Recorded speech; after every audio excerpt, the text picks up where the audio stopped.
wabarakatuh. Jangan lupa like, komen, dan subscribe ya guys. Terima kasih. Oke, kita mulai videonya ya guys. Kita akan ke video novel lagi guys. Video novel. Oke, ke video novel lagi guys.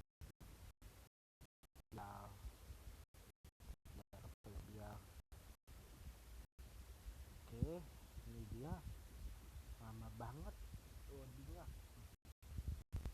Super lama. Lama sekali.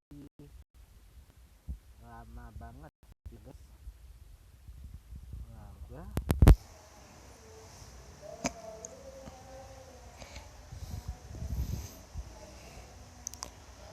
Oke.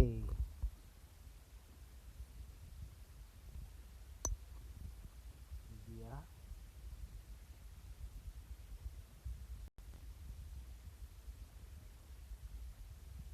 Kita langsung dengarkan judulnya. Ternyata Suamiku Mafia. 18 tahun ke atas ya guys. Lagi-lagi ya kita dengerin ya guys.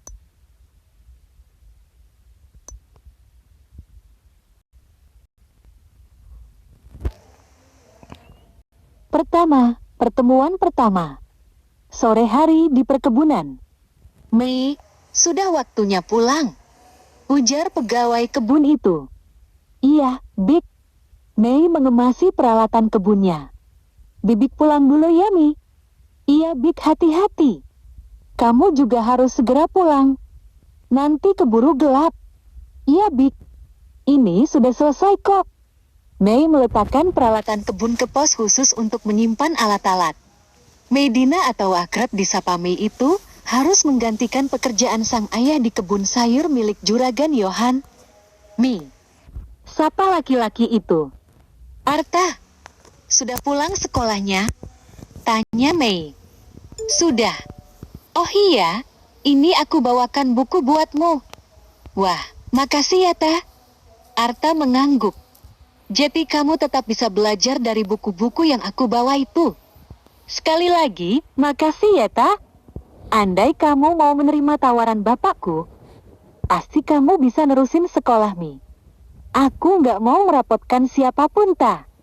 Dan aku juga nggak menyesal tidak bisa lanjut sekolah. Dusta, Mei. Bohong kalau kamu tidak menyesal. Aku masih ingat apa cita-cita kamu. Ucap Arta.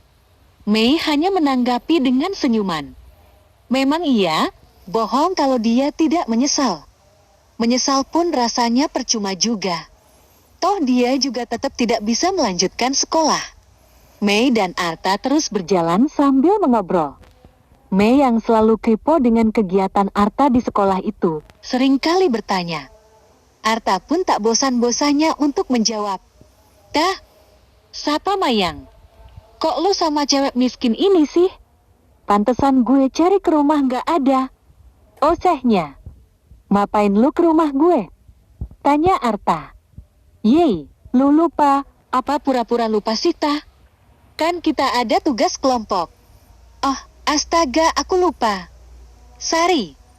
Mi, aku pulang duluan ya. Kamu hati-hati ya. Jangan lupa, itu bukunya dibaca. Iya, Ta. Makasih ya. Ucap Mei yang tersenyum. Mayang yang mendengar itu semua, memutar bola matanya dengan malas. Apa sih istimewanya cewek Kismin ini? Kok bisa-bisanya Arta lengket terus batin Mayang? Buruan, Ta. Mayang menggeser duduknya ke jok belakang motornya. Aku duluan ya, Mi. Arta naik ke motor Mayang dan memboceng Mayang. Kismin. Seru Mayang saat motornya mulai berjalan meninggalkan Mei. Mei hanya mengangkat kedua bahunya, tanda jika dirinya masa bodoh dengan segala ucapan Mayang. Mei berjalan sambil berdendang lirih. Sesekali Mei mengangguk dan tersenyum saat berpapasan dengan warga. Banyak warga yang suka dengan Mei karena anaknya yang ramah dan juga sopan. Suasana desa itu masih sangat asri dan tak ada akses jalan aspal di sana. Hari ini Mei akan mampir ke pinggiran hutan untuk mencari singkong. Ekonomi yang sulit membuatnya harus serba irit. Untung saja warga desa bergotong royong menanam singkong di pinggir hutan. Tujuannya, agar bisa untuk menyambung hidup saat masa susah. Siapapun boleh mengambil singkong di sana. Tanah yang gembur membuat Mei tak susah untuk mencabut pohon singkong itu. Mei hanya mengambil satu pohon singkong saja, dan itu sudah cukupnya selama beberapa ke depan. Di tempat lain, sebuah mobil melaju dengan kecepatan tinggi, di belakangnya ada 3 mobil yang mengejarnya. Dalam mobil itu hanya ada satu pengemudi. Seorang laki-laki yang mempunyai paras yang tampan. Sial, beraninya mereka mengejarku saat aku lengah. Umpat Zidane. Zidane yang tak membawa senjata apapun itu dikepung oleh segerombolan orang. Jalan satunya adalah melarikan diri dari kejaran orang-orang itu. Tanpa diduga, salah satu mobil yang mengejar Zidane itu berhasil menyenggol sisi kiri mobil Zidane.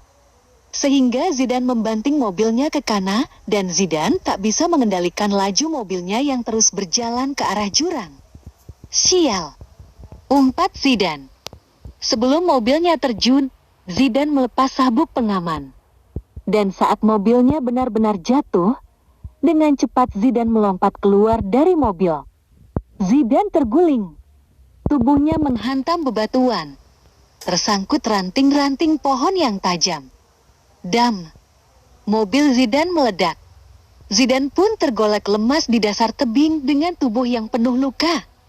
Zidane berusaha bangun, ia tak mau sampai tertangkap musuh dengan kondisi yang seperti saat ini. Dengan penuh luka Zidane terus berjalan tertatih. Lihat saja, akan ku buat kalian membayarnya. Gumam Zidane. Luka di tubuh Zidane cukup parah, darahnya mengalir hebat. Nafasnya sudah sesak, tapi Zidane terus memaksakan diri untuk berjalan.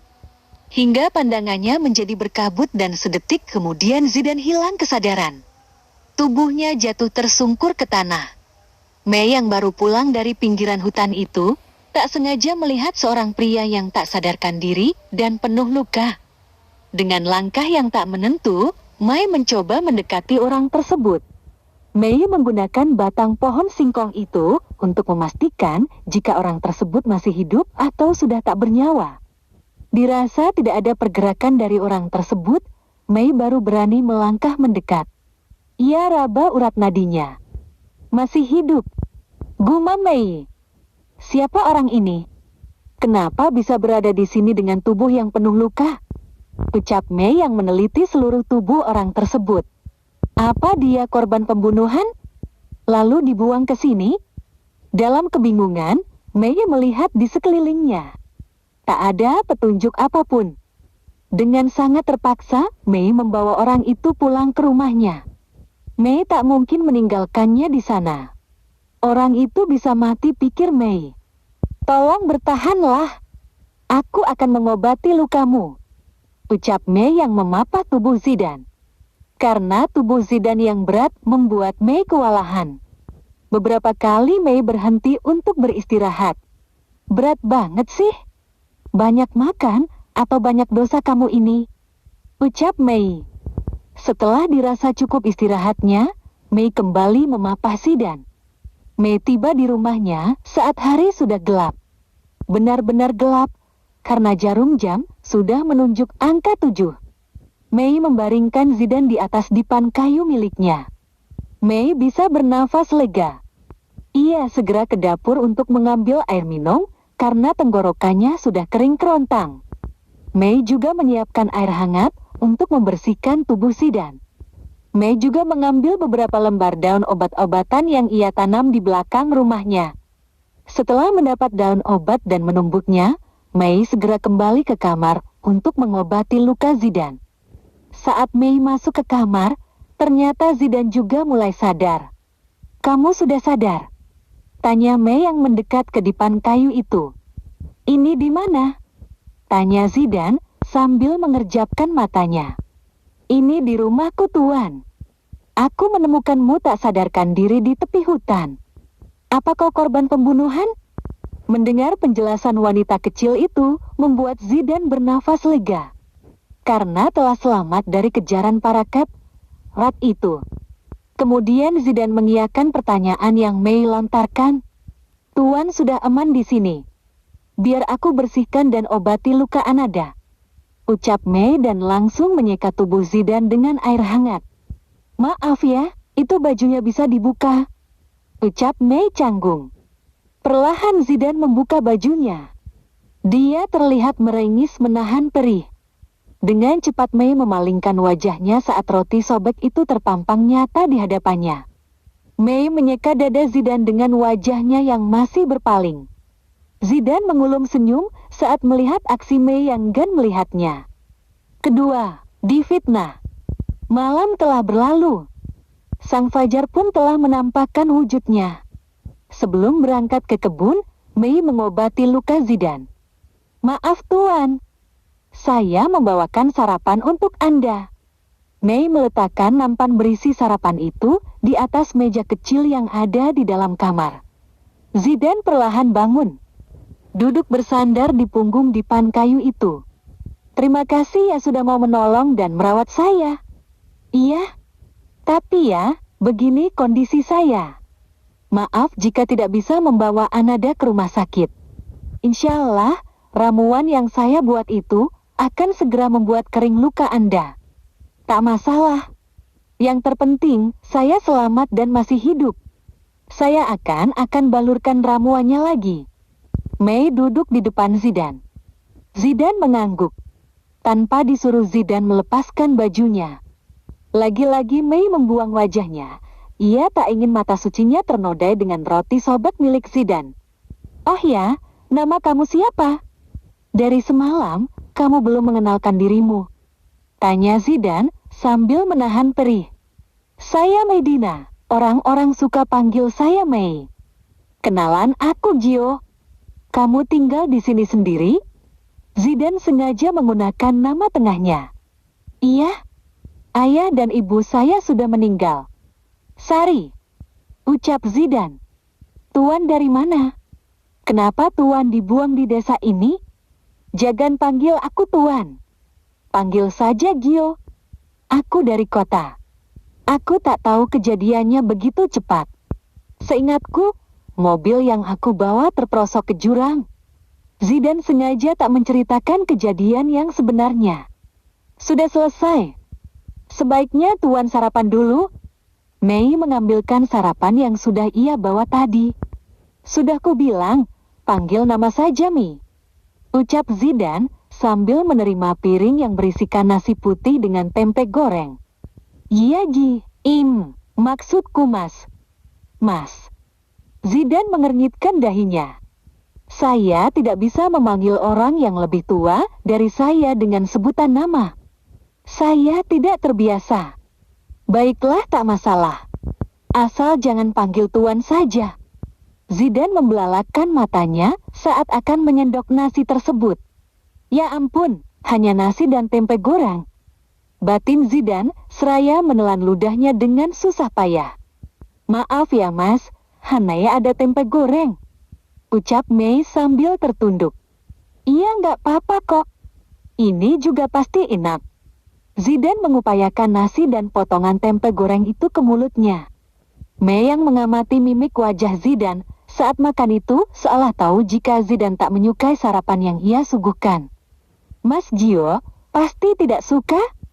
Nanti aku akan minta sedikit sayur ke juragan Johan, batin Mei. Di luar rumah, Mei sedang ada keributan. Awas ya, kalau kamu bohong. Ancam warga kepada Mayang. Saya berani bersumpah bapak-bapak. Saya melihat sendiri saat Mei membawa laki-laki itu masuk ke rumahnya. Jelas Mayang.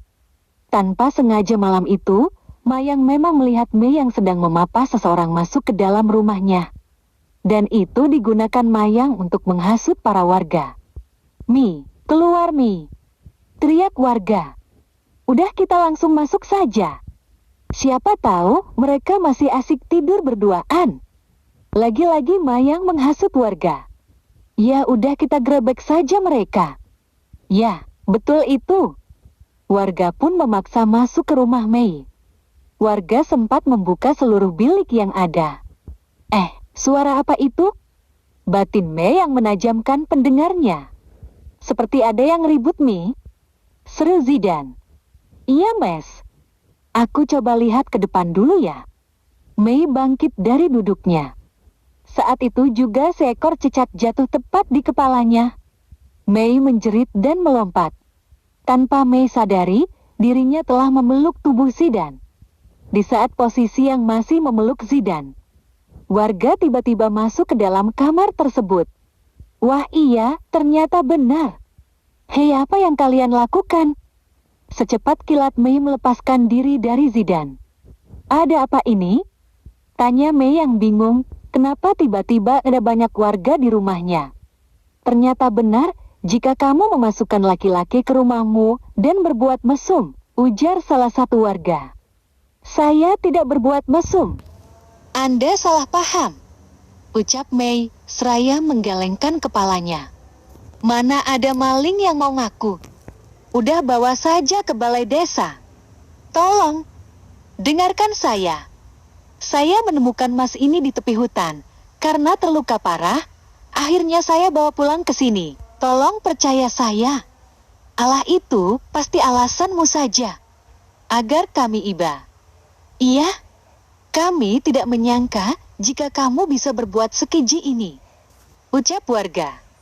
Saya bersumpah, saya tidak berbuat mesum, sahut Mei. Benar apa yang dikatakan dia, ucap Zidan yang ikut angkat bicara. Hei, diam kamu. Tidak berbuat mesum katamu. Lalu itu apa? Ucap salah satu warga sambil menunjuk Zidan yang masih telanjang dada. Apa? Zidan panik dan langsung menyambar bajunya. Saya tadi habis mengobati lukanya. Tolong percaya dengan saya. Warga pun memperhatikan Zidan dengan seksama. Memang benar banyak luka di tubuh pria itu. Namun warga sudah tersulut emosi sehingga tak lagi mendengar penjelasan Mei. Sudah bawa saja mereka. Warga pun menyeret Mei untuk dibawa ke balai desa. Sedangkan warga yang lain menyeret Zidan. Lepaskan. Zidan berusaha melepaskan dirinya. Namun tiba-tiba salah satu warga memukul wajah Zidan. Biuk. Diam kau. Dasar, sudah kepergok mesum masih mengelak lagi. Biuk. Tinjuan itu datang dari orang yang berbeda. Melihat itu Mei menjerit. Stop. Hentikan. Jangan pukuli mas itu. Kami memang tidak berbuat apa-apa. Tolong percaya dengan kami. Sudah bawa saja mereka. Mereka sudah Mencemari nama baik desa kita. Tolong Pak, jangan bawa kami. Kami mohon. Saya benar-benar tidak melakukan apa-apa. Saya murni hanya menolong mas itu. Tolong Pak dengarkan saya. Saya mohon. Ucap Mei. Plak. Satu tamparan keras mendarat di pipi mulus Mei. Ternyata sang bibi sudah menantinya di depan pintu. Bagus ya. Ternyata ini pekerjaan kamu selain kerja di kebun juragan Yohan. Plak. Nuri menampar lagi. Apa ini yang diajarkan oleh kakakku kepada anaknya? Big, ini salah paham. Ucap Mei dengan berurai air mata. Halai, salah paham apa? Tak usah dibawa ke balai desa, nikahkan saja mereka. Iya, betul nikahkan saja mereka. Seru para warga. Mei menggalang dengan cepat. Mei tidak berbuat apa-apa, Big. Mei nggak mau menikah. Plak. Saya malah punya keponakan yang bejat seperti kamu. Sudah berbuat salah, tidak mau mengakuinya lagi. Kalau dia nggak mau dinikahkan, gunduli saja rambutnya dan diarak keliling desa. Sebagai pelajaran, agar tidak ada yang menirukan jejak mesumnya. Ucap Nuri. Setuju. Mei menjerit histeris dan menangis saat dirinya ditarik dan siap untuk digunduli. Mei memejamkan matanya saat ada seseorang warga yang siap untuk menggunting rambut indahnya. Stop. teriak Zidan yang dari tadi hanya menyaksikan Mei ditampar oleh bibinya. Oke, saya akan menikahinya. Tapi tolong jangan sakit dia. Saya mohon. Nah gitu dong. Jadi kami tidak main hakim sendiri? Bawa mereka ke rumah Pak RT, ucap salah satu warga. Mei dan Zidan pasrah saat dirinya dibawa ke rumah Pak RT. Mau memberi penjelasan beribu-ribu kali juga akan percuma. Ya Allah, aku juga ingin menikah suatu saat nanti. Tapi tidak dengan cara yang seperti ini. Apalagi aku tidak tahu siapa Mas Gio yang sebenarnya, batin Mei. Ketiga, terpaksa menikah. Ada apa ini ram-ram? Tanya Pak RT. Ini Pak, mereka berbuat mesum di kampung kita. Ujar salah satu warga. Mei, ucap Pak RT yang kaget saat melihat Mei sebagai tersangka wanita. Mei menggeleng. Ini salah paham Pak. Saya hanya membantu Mas ini dari kecelakaan. Saya tidak tega meninggalkan Mas ini di hutan dengan tubuh yang penuh luka. Jadi saya bawa pulang dan saya rawat. Tapi warga secara tiba-tiba menggerebek rumah saya dan menuduh saya berbuat yang tidak-tidak. Mei mencoba menjelaskan kepada Pak RT. Harapannya supaya Pak RT memberi pembelaan. Bohong dia Pak. Iya, mana ada maling yang mau ngaku. Udah Pak, nikahkan saja mereka. Iya, betul. Bikin jelek nama kampung kita saja. Surah-surah itu dari warga yang ikut mengarak Mei dan Zidan. Tenang. Semuanya tentang. Seru PRT. Siapa namamu? Tanya Pak RT kepada Zidan. Nama saya Gio Pak. Karena kamu sudah berbuat salah dan menggegarkan kampung ini, maka kamu harus menikahi Mei. Dan kamu Mei, kamu harus mau menikah dengannya. Ini juga demi nama baikmu. Tutur Pak RT. Gimana nak Gio? Lanjut Pak RT. Gio melihat ke arah Mei yang terus menunduk. Pandangan Gio beralih ke warga. Ada beberapa warga yang memegang gunting. Gio memejamkan mata dan menarik nafas dalam-dalam, menghembuskan secara perlahan. Iya Pak, saya akan menikahi Mei. Jawab Gio. Kalian bisa dengar. Jika Nak Gio bersedia menikahi Mei, ucap Pak RT. Warga yang masih berkerumun itu terlihat berbisik-bisik. Nuri, kamu bawa keponakanmu ini pulang. Nanti sore, saya akan datang bersama penghulu. Ucap RT. Tuh kan, saya lagi yang repot. Memang Yami, nggak ibumu, nggak kamu selalu saja menyusahkan orang lain. Sawat Nuru. Untuk Nak Gio, tetap tinggal di rumah saya. Nanti berangkat ke rumah Mei dengan saya. Lanjut Pak RT. Gio hanya mengangguk patuh. Jika tidak ada kepentingan yang lain, kalian bisa bubar. Ucap Pak RT. Apa boleh kami menyaksikan akad nikahnya? Kami takut jika mereka tidak jati dinikahkan. Ucap salah satu warga. Tentu boleh. Kalian bisa datang ke rumah Mei nanti sore. Kalian juga yang akan menjadi saksi pernikahan mereka. Jawab Pak RT. Warga pun membubarkan diri. Mei dan Nuri juga ikut meninggalkan rumah Pak RT, meninggalkan Gio di sana. Tak terasa hari begitu cepat. Siang berganti sore. Gio, Pak RT dan penghulu menuju rumah Mei dengan jalan kaki. Gio berjalan dengan kaki yang pincang. Gio sekuat tenaga menahan rasa sakit di kakinya. Maaf Pak, apa boleh jika maharnya dihutang? Tanya Gio saat di tengah perjalanan. Penghulu dan Pak RT saling tatap. Maaf Pak, saya tidak punya uang untuk mahar. Dompet saya ada di dalam mobil yang jatuh ke jurang waktu itu. Jelas Gio. Pak RT dan penghulu itu merasa iba dengan musibah yang menimpa Gio. Tapi bagaimanapun juga Gio tetap harus menikahi Mei agar tidak menimbulkan fitnah yang lebih kejam lagi. Boleh Nak Gio, tapi Nak Gio harus benar-benar membayarnya. Jawab penghulu itu. Gio mengangguk. Saya janji akan membayarnya nanti setelah saya benar-benar sembuh dan mendapatkan pekerjaan. Sahut Gio. Pak RT dan penghulu itu menganggukkan kepalanya. Apa kata dunia jika tahu kau menikah tanpa mahar? Sial, permainan macam apa ini? Lihat saja, aku akan balas kalian semua. Geram Zidan dalam batin. Di rumah Mei tidak ada persiapan khusus. Nuri dan anaknya Mayang hanya membantu menyiapkan tempat untuk acara ijab kabul. Begitu juga dengan Mei. Tidak ada riasan di wajahnya dan tak ada pula baju pengantin. Mei hanya menggunakan baju muslim yang ia miliki. Ditambah dengan kerudung pasmina yang menutupi kepalanya. Mei duduk di tepi dipan yang ada di kamarnya. Pandangannya kosong. Mei tak menyangka jika akan secepat ini melepas masa lajangnya. Itu juga karena terpaksa. Mei tersadar dari lamunannya saat Mayang tanpa permisi masuk ke dalam kamarnya. Jangan sok sedih lu. Sinis Mayang.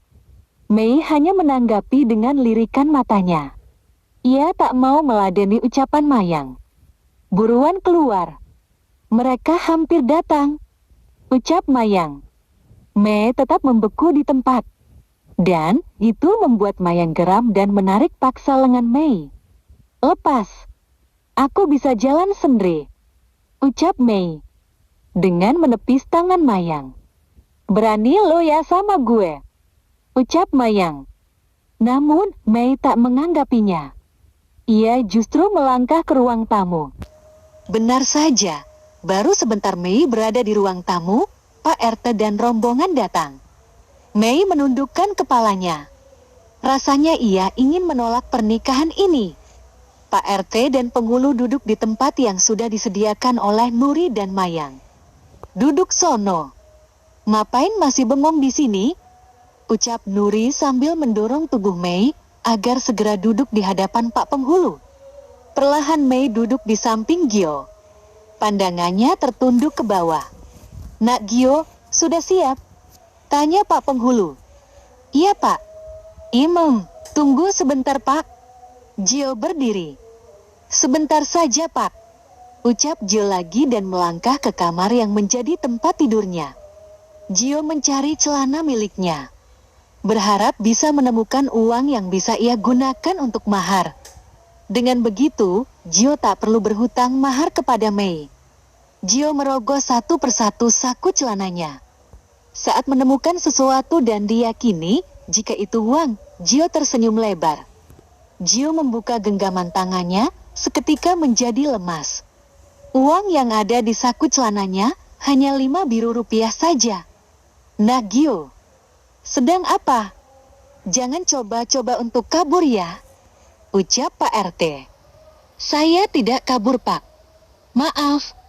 Saya hanya mencari sesuatu yang bisa saya jadikan mahar. Jujur Gio.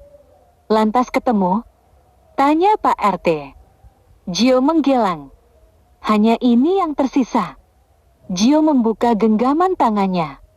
Terpampang nyata uang 5.000 di atas telapak tangan Gio. Ya sudah ayo. Penghulu sudah menunggu. Gunakan uang itu untuk mahar sementaramu. Ucap Pak RT. Gio mengangguk. Gio kembali duduk di samping Mei. Maaf Pak. Saya hanya punya ini untuk mahar. Gio meletakkan untuk 5.000 itu di atas meja. Semua orang yang ada di sana terlihat berbisik-bisik. Ada juga yang menertawakan Gio. Dasar miskin. Ya pantas aja dapat suami kare. Ucap Nuri lirih, namun masih bisa didengar oleh Mei dan Gio. Karena mereka duduk di belakang kedua pengantin dadaku itu. Mendengar hinaan dari kedua orang itu, membuat Gio mengepalkan tangannya. Iya nak Gio. Tidak apa-apa yang penting ada mahar. Ucap Pak Penghulu. Kita mulai sekarang saja Pak. Keburu maghrib nanti. Sahut Pak RT. Mari nak Gio, jabatan tangan saya. Ucap penghulu yang mengulurkan tangannya. Gio membetulkan duduknya. Duduk dengan bahu yang tegap, lalu menyambut tangan Pak Penghulu. Suasana langsung menjadi hening. Walaupun nikah siri, namun berjalan dengan hikmat. Dengan satu tarikan nafas, Gio mengucap ijab kabul dengan lancar. Sekarang, kalian sudah sah menjadi suami istri. Setelah umur Nak Mei genap 17 tahun, kalian bisa mendaftarkan pernikahan ini ke pengadilan agama. Tujuannya agar pernikahan kalian sah baik agama maupun negara. Jelas Pak Penghulu? Gio dan Mei sama-sama mengangguk. Sekarang salim dengan suamimu, ucap Pak Penghulu kepada Mei. Dengan ragu Mei meraih tangan Gio dan mencium punggung tangan itu yang masih ada goresan luka. Begitu juga dengan Gio. Dengan rasa canggung, ia melabuhkan kecupan di dahi Mei. Ya Allah, aku benar-benar sudah menikah. Keempat, mencoba menerima. Setelah acara ijab kabul selesai dan para warga pergi dari rumah Mei, Mei menyeret langkahnya ke dalam kamar tanpa sepatah kata untuk sang suami barunya. Gio menatap nanar Mei yang terlihat lesu. Gue harus bisa keluar dari kampung ini, batin Gio. Tanpa mengganti bajunya, Mei merebahkan diri di atas kasur. Tubuhnya meringkuk memeluk bantal guling. Ia terisak, menangisi nasib hidupnya. Sudah yatim piatu, difitnah, dinikahkan pula dengan laki-laki asing yang baru ia pungut dari pinggir hutan. Ayah ibu, Mei kangen, ucapnya di sela tangisnya. Sesaat Mei melupakan Gio. Ia tetap berada di dalam kamar. Tidak tidur dan tidak melakukan hal apapun juga. Dia hanya butuh waktu sendiri untuk menata hati dan menerima takdirnya. Di sisi lain, Gio keluar dari kamarnya karena rasa lapar yang mengelitik perutnya. Saat melewati kamar Mei, ia berhenti sejenak. Tangannya terulur untuk mengetuk pintu kamar itu. Namun, Gio mengurungkan niatnya. Ia melangkah menuju dapur untuk mencari sesuatu yang bisa ia makan. Gio membuka tudung saji itu. Gio membelalakkan matanya saat melihat nasi yang tinggal 1 centong dan 2 potong tempe goreng. Gio yakin jika itu tempe goreng sisa tadi pagi.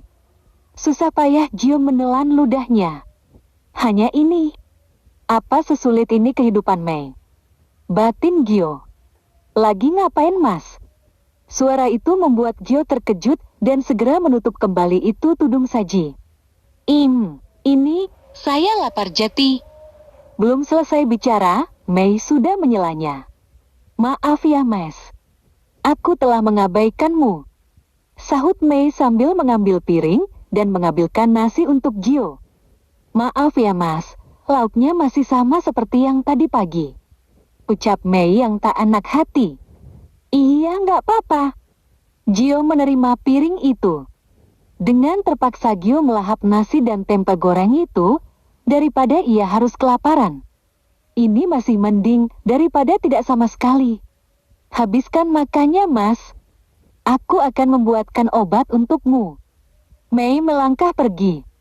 Meracik ramuan dari dedaunan di dapur. Suara dentuman dari lesung kecil yang berbuat dari batu dan palu itu terdengar nyaring di telinga Gio. Gio mempercepat makannya, walaupun sebenarnya ia susah untuk menelan, tapi Gio tetap memaksanya masuk ke tenggorokan.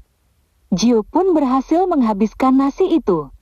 Padahal jika di rumahnya, ia bisa makan anak setiap hari. Gio menghampiri Mei di dapur yang terlihat remang-remang karena pencahayaannya hanya menggunakan lentera. Mi, ucap Gio. Mas Gio, ngapain kesini? Di sini kotor mas. Tunggu saja di dalam. Seloroh Mei. Nggak apa-apa Mi, aku temani ya. Gio nekat mendekati Mei. Ini sudah selesai mas, ayo kita ke dalam rumah saja, ucap Mei yang sudah berdiri dari duduknya. Ia mengajak Gio kembali ke dalam rumah. Dapur Mei masih menggunakan dapur tradisional. Masaknya pun masih menggunakan kayu bakar.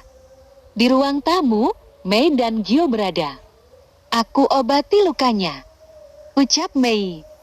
Gio pun mengangguk. Ia segera membuka bajunya agar Mei bisa membalurkan ramuan itu di punggungnya. Gio terperanjat saat luka yang belum kering itu disentuh Mei. Pelan-pelan, Mi. Gio memperingati Mei. Iya, Mas. Dengan telaten Mei membalurkan ramuan itu ke seluruh luka yang ada di tubuh Gio. Mi. Iya, Mas. Aku minta maaf ya. Untuk apa? Aku tidak bisa meyakinkan warga sehingga kamu harus menikah denganku. Mei memberanikan diri untuk menatap manik mata Gio. Apa kamu menyesal, Mas? Gio menggeleng. Tidak. Hanya saja ini terlalu cepat buatku dan buatmu juga. Kita tidak saling kenal dan kita dipersatukan dengan ikatan pernikahan. Mi, boleh aku tanya sesuatu? Apa? Apa kamu menerima pernikahan ini? Gio penasaran dengan jawaban Mei. Mei menghembuskan nafasnya sebelum menjawab. Jujur, aku berusaha untuk menerima pernikahan ini. Bagiku pernikahan itu sesuatu yang sakral dan tidak untuk dipermainan. Walaupun kita hanya nikah siri, insya Allah aku akan menjadi istri yang taat terhadap imamku. Yaitu kamu, Mas. Gio merasa tersentuh akan kata-kata yang keluar dari mulut Mei. Walaupun di antara kita tidak ada cinta. Lanjut Mei. Kalau kamu menerima pernikahan ini, aku juga akan belajar untuk menerimamu sebagai istriku. Gio meraih kedua tangan Mei. Tapi, aku belum siap untuk. Mei menggantungkan ucapannya. Ia bingung harus berkata apa. Seolah tahu arah bicara Mei. Aku tahu ini tak mudah bagimu. Aku tak masalah jika kita tetap tidur terpisah. Ucap Gio dengan lembut. Benarkah? Tanya Mei. Gio mengangguk. Aku hanya ada satu permintaan, boleh? Apa? Saling terbuka dan saling jujur.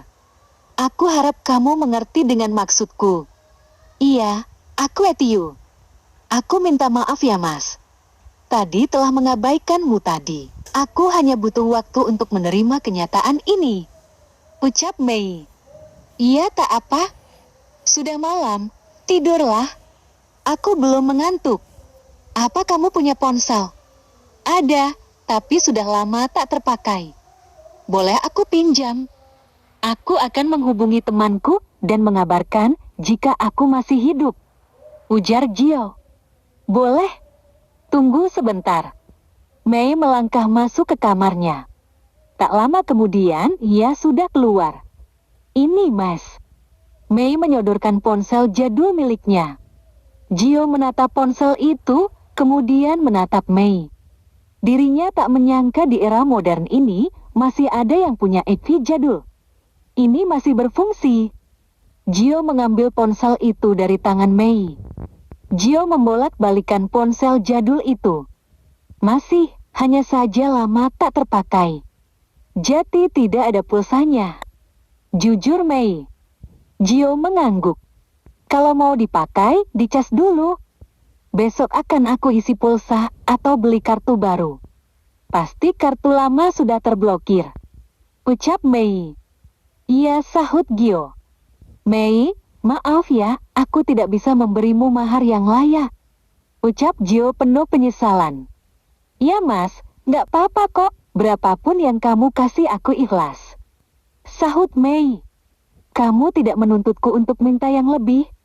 Mei menggeleng. Untuk apa? Aku bukan tipe orang yang suka menuntut orang lain. Apalagi memaksa seseorang untuk suka dengan apa yang aku sukai. Jawab Mei. Gio menatap kagum sekaligus bangga terhadap Mei.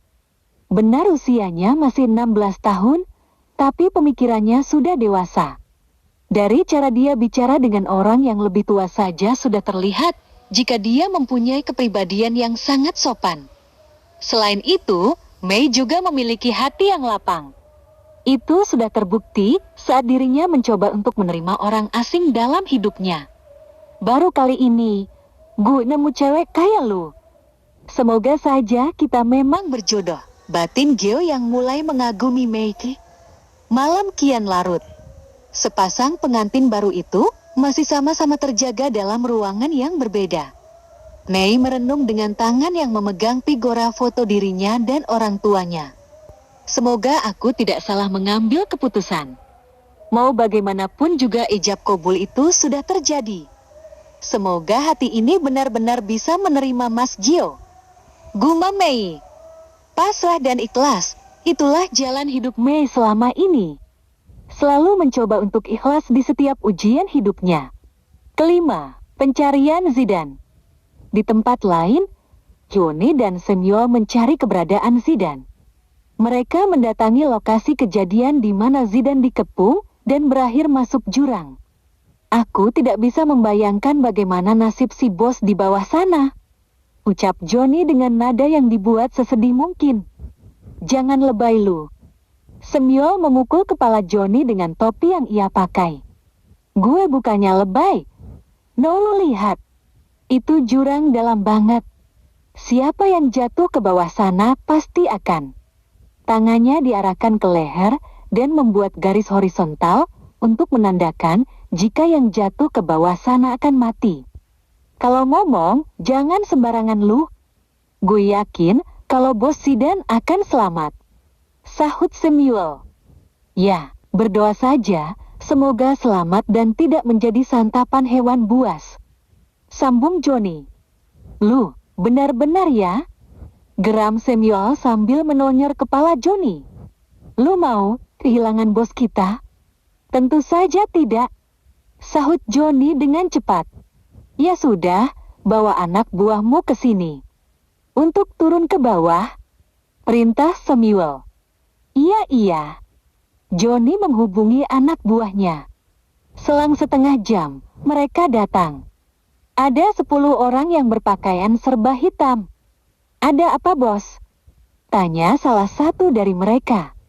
Kalian turun ke bawah, cari bos Zidane sampai ketemu, perintah Samuel. Yang benar saja, bos. Itu jurangnya terlalu dalam. Sambil menengok ke bawah. Turun sekarang, atau gue lempar lu dari sini, bentak Johnny. Ini berlaku untuk yang lain. Jetty cepat turun. Kami tidak ada persiapan alat untuk turun, bos. Kalau kita turun tanpa pengamanan dan alat bantu, yang ada kita tidak bisa menemukan bos Zidane. Kita juga akan ikut mati di bawah sana, tutur salah satu dari mereka. Agreh, sial. Akan aku buat perhitungan dia.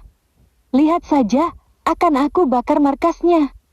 Geram Johnny, tangannya mengepal dan sorot mata yang tajam. Lo yakin jika yang mengepung dan menyerang bos Zidane itu Rico? Tanya Samuel. Sangat yakin, siapa lagi kalau bukan dia? Sudah lama dia menginginkan bos Zidane lengser dari klan Raja Wali, jawab Johnny. Dia tahu semua tentang klan Raja Wali dan siapa saja musuhnya, karena posisi Johnny di klan itu sebagai tangan kanan Zidane. Kalau begitu, kita kembali besok.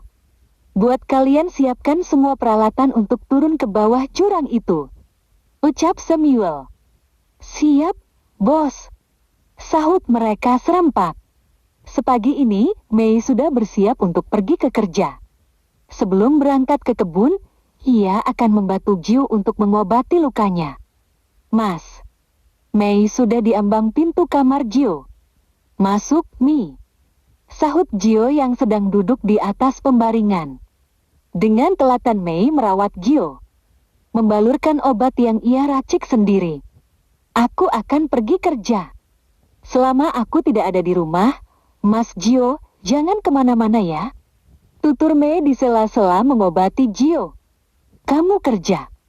Tanya Gio yang tak percaya. Iya, Mas, jawab Mei dengan seulas senyum. Bukannya di usia kamu yang 16 ini masih sekolah? Seharusnya iya, tapi karena keadaan Jati tidak bisa lanjut sekolah, jelas Mei. Maaf, kalau boleh tahu kamu kerja di mana? Kerja di kebun sayur milik juragan Yohan. Dulu ayahku yang kerja di sana. Setelah ayah meninggal, aku yang menggantikannya. Aku boleh ikut? Boleh. Tapi nanti ya, kalau sudah sembuh. Di sini, aku sebagian laki-laki yang tak berguna. Menikahi gadis cilik dengan mahar yang tak jelas. Tidak bisa bekerja dan tak bisa memberi nafkah buat istriku. Sesal Gio dalam hati. Ayo Mas sarapan dulu, biar Mas Gio cepat pulih dan sehat lagi. Mei menyodorkan piring yang isinya nasi lauk seadanya. Jika kemarin tempe goreng, sekarang sudah berganti dengan tahu goreng. Benar-benar miris hidupnya Mei. Kamu sudah sarapan? Tanya Gio saat akan menyuapkan nasi ke mulutnya. Sudah, Mas. Dusta Mei. Maaf ya Mas, hanya itu yang bisa aku suguhkan. Ucap Mei dengan kepala yang tertunduk. Nggak apa-apa. Mas suka kok. Demi menjaga perasaan sang istri, Gio melahap nasi dan tahu goreng itu. Tak butuh waktu lama isi dalam piring itu sudah berpindah ke dalam perut Gio. Kamu nggak akan mati Zidan. Kamu harus terbiasa hidup dengan semua keterbatasan ini. Ini tidak akan lama. Batin Gio yang menyemangati dirinya sendiri. Sudah habis. Gio menyodorkan piring kosong itu ke Mei. Minum dulu Mas, biar nggak seret. Mei memberikan segelas air putih. Makasih ya Mi, kamu benar-benar tulus untuk merawatku. Ucap Gio setelah menghabiskan air minum itu. Iya, Mas. Sahut Mei dengan seulas senyum. Aku berangkat dulu ya Mas. Ingat jangan keluar rumah. Tidak sampai sore, aku sudah pulang. Ucap Mei, nyiarai tangan Gio dan mencium punggung tangannya. Ces, rasa dingin dan sejuk merasuk ke dalam hati Gio. Berita penggerebekan dan nikah paksa itu telah terdengar ke seluruh desa. Juragan Yohan dan anaknya Arta juga telah mendengar kabar itu. Pagi Juragan, sapa Mei saat tiba di kebun. Pagi, Mi. Sahut Juragan Yohan. Mei mengambil peralatan yang akan ia gunakan untuk memanen kentang. Mi, tunggu sebentar, saya ingin bicara. Ucap Juragan Yohan saat Mei akan turun ke kebun. Iya, Juragan. Ada apa? Apa benar kamu sudah menikah? Juragan sudah dengar berita itu? Saya difitnah Juragan. Saya tidak melakukan hal apapun, demi Allah. Saya hanya berniat menolong orang itu. Jelas Mei, air matanya ikut turun memberikan penjelasan. Saya percaya jika kamu tidak akan pernah melakukan hal bodoh itu. Yang saya sayangkan, kenapa kamu membawa orang asing itu pulang ke rumahmu? Kenapa kamu tidak membawanya ke rumah Pak Erta atau ke balai desa? Di sana pasti ada yang mengurusnya. Ucap Juragan Yohan. Mei hanya teruntuk tak berani menjawab. Toh, semua sudah terjadi. Menyesal pun juga percuma. Kamu tahu dia dari mana? Mei menggeleng. Katanya dari kota Juragan. Bilang sama dia jika saya akan mengantarkan dia pulang ke kota saat setar sayur nanti.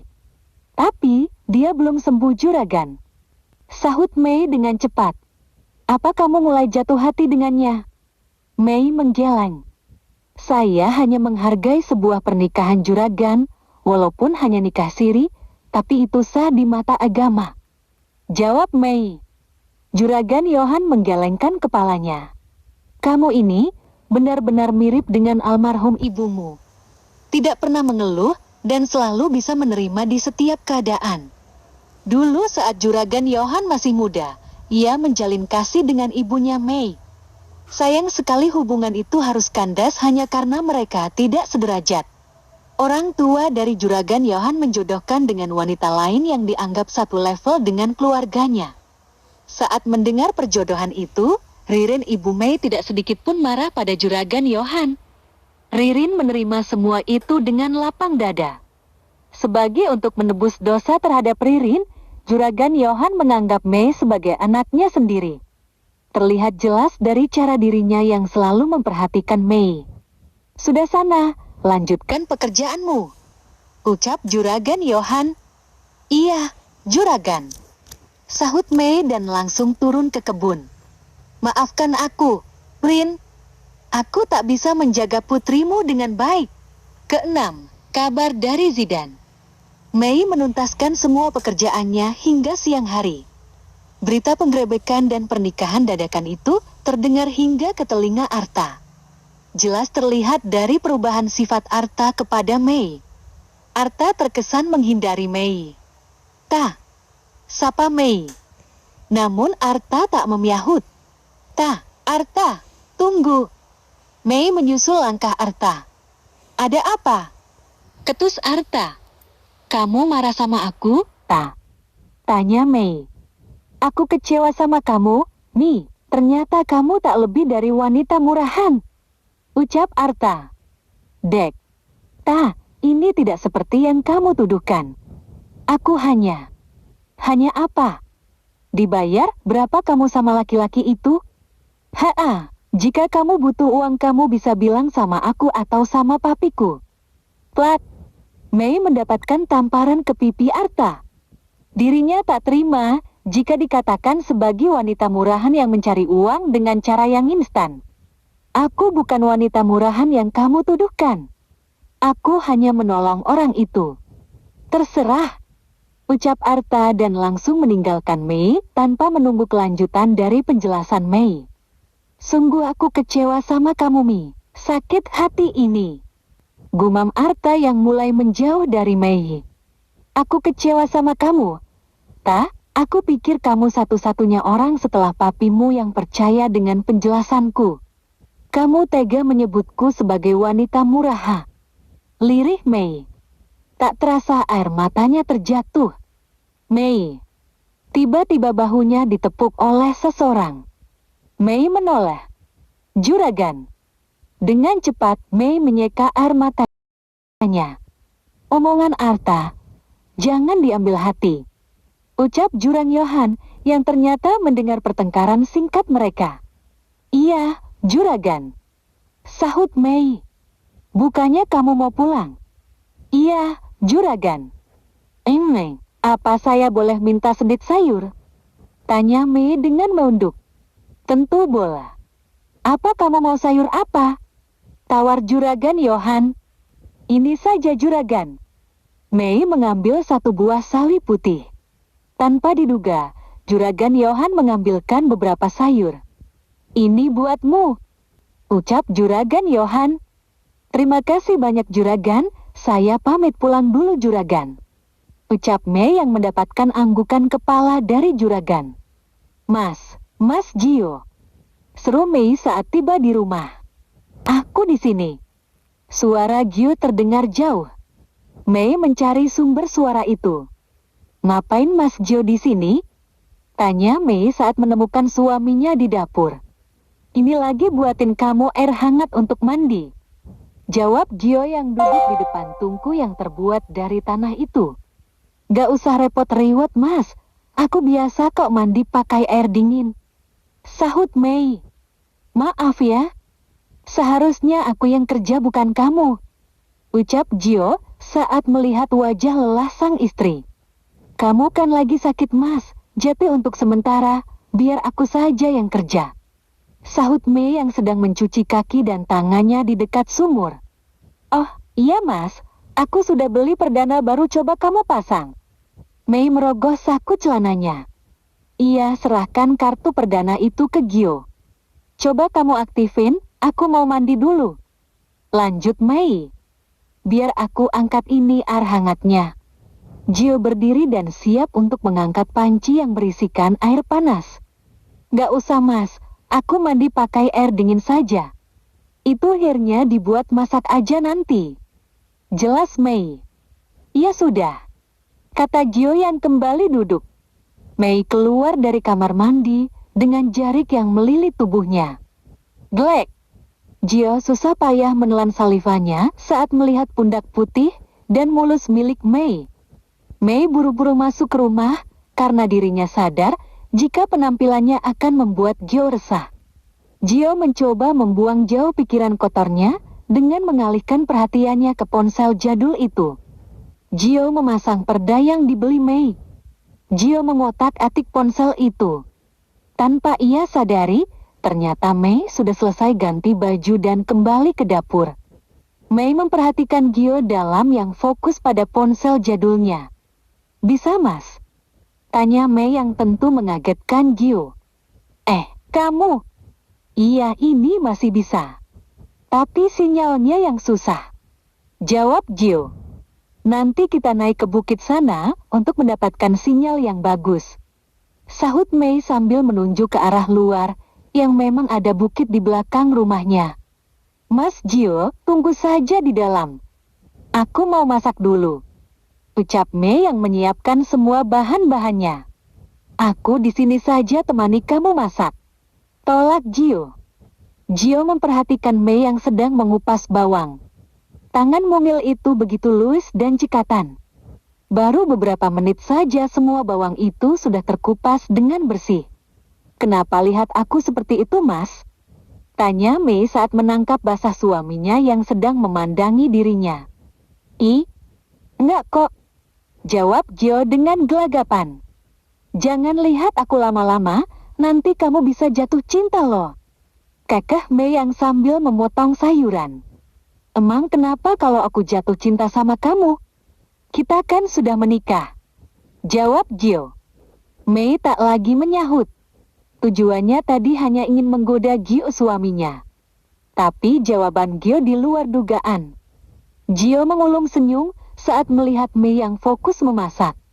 Mei menyelesaikan masaknya dengan cepat. Mas, makan dulu yuk. Ajak Mei sambil menyiapkan piring. Gio yang sedang mengutak-atik ponsel jadul itu melangkah mendekati Mei. Wah, sepertinya masakanmu enak sekali.